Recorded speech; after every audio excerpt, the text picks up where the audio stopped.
उत्तर प्रदेश के सभी अनुदेशक भाई बहन सबको प्रसाद मिलेगा। माननीय इलाहाबाद उच्च न्यायालय के चीफ साहब सबका कृपा करेंगे, दया करेंगे और उत्तर प्रदेश सरकार भी उसमें बाधक नहीं बनेगी, विरोध नहीं करेगी, ज्यादा उन्हें बुरा नहीं लगेगा, क्योंकि उनके महाधिवक्ता साहब एजी साहब आज पेश हुए, क्योंकि वो लगातार कई डेटों से पेश हो रहे हैं। डॉक्यूमेंट फाइल करने के लिए उन्हें समय चाहिए था, वो दिया गया था। फाइन भी पीछे हुआ 10,000, वो भी सब भरा राज्य सरकार ने ही। अब उसमें आज उन्होंने सारा कुछ बना के चार्ट और सारा दे दिया, जैसा कि ऑनरेबल हाई कोर्ट को चाहिए था, क्योंकि यूनियन ऑफ इंडिया अपना दे चुकी है काउंटर एफिडेविट। अब उत्तर प्रदेश सरकार की तरफ से एजी की तरफ साहब की तरफ से भी दे दिया, क्योंकि उसमें समझने की एक बात है, ये अपील भी उत्तर प्रदेश सरकार ने ही अपने private counsel mister LP Mishra को करके लगवाई थी और 5 साल से ये पड़ी और चली है, जो भी आज तक निर्णय आ गई है किनारे।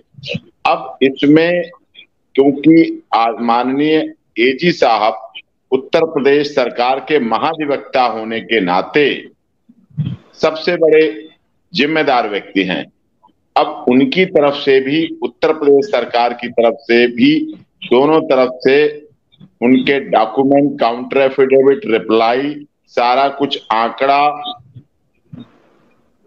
डिटेल, जो हमने बात उठाई थी कि जब समग्र शिक्षा अभियान एसएस के तहत अभियान के तहत केंद्र सरकार देती है पूरा पैसा, और उसके आंकड़े भी मैंने आपके चैनल पे भी दिखाए थे। काउंटर एफिडेविट में उनके सेक्रेटरी के द्वारा काउंटर एफिडेविट फाइल किया और आंकड़े दिए गए, जिसमें साफ तौर पर 2016, 17, 18, 19, 20, 21, 22 अब तक के आंकड़े सारे दिए। उसमें जितना उत्तर प्रदेश सरकार ने पैसा मांगा पहली बार में, तो उससे भी ज्यादा दिया।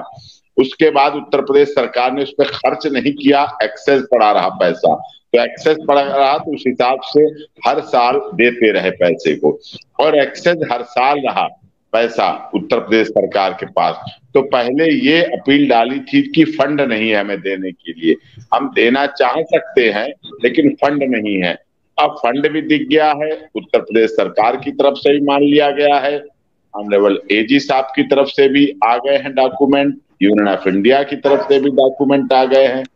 अब इसमें आज माननीय एजी साहब ने ऑनरेबल हाई चीफ साहब को डॉक्यूमेंट कोर्ट में दिए, तो ऑनरेबल चीफ साहब ने यही कहा कि आप इनको रजिस्ट्री के माध्यम, मतलब रजिस्ट्रार के माध्यम से लाइए, क्योंकि ये प्रोसेस होता है ऑनरेबल हाई कोर्ट में, जब ऐसा केस चल रहा हो तो उसमें देने का। कुछ ऐसे ओरल डॉक्यूमेंट तो दिए जा सकते हैं लेकिन वो रिकॉर्ड में नहीं आ पाते, तो रिकॉर्ड में लाने के लिए क्योंकि महत्वपूर्ण दस्तावेज है, उत्तर प्रदेश सरकार के आदरणीय योगी साहब की तरफ से दस्तावेज है, तो वो वहां से इस तरह से पहुंचे। उन्होंने उनसे कहा कि आप, उन्होंने बाई हैंड सामने दिया, तो उन्होंने कहा नहीं आप सिस्टम से दीजिए, प्रोसेस से कीजिए, हमें इस पर ऑर्डर करना है, हम इस पर क्लियर कर चुके हैं पोजीशन। तो हमने उसमें यही रिक्वेस्ट की कि क्या इनका जो स्टेटमेंट चार्ट है यूनियन ऑफ इंडिया के चार्ट से तो मेल खाता है ना, कि जो पैसा आया है वो इन्हें मिला है, उसी हिसाब से तो खर्च किया है। तो एजी साहब ने भी कहा हाँ नहीं वो तो हमारा मैच करता है, और ऑनरेबल चीफ साहब ने भी कहा कि हाँ ठीक है।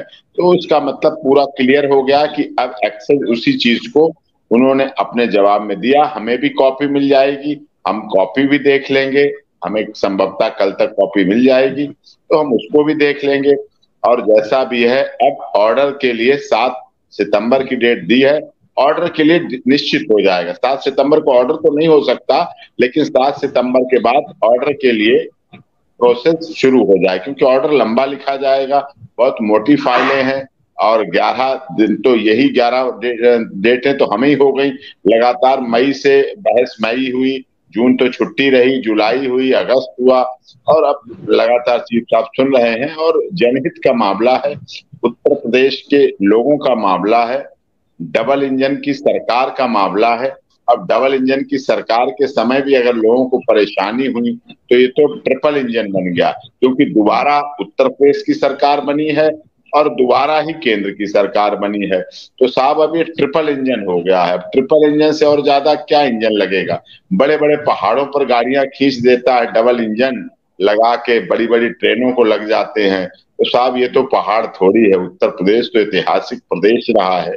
यहाँ तो गंगा जमनी सभ्यता है, यहाँ तो संगम है, यहाँ तो नोएडा जैसी इंडस्ट्रियल एरिया है।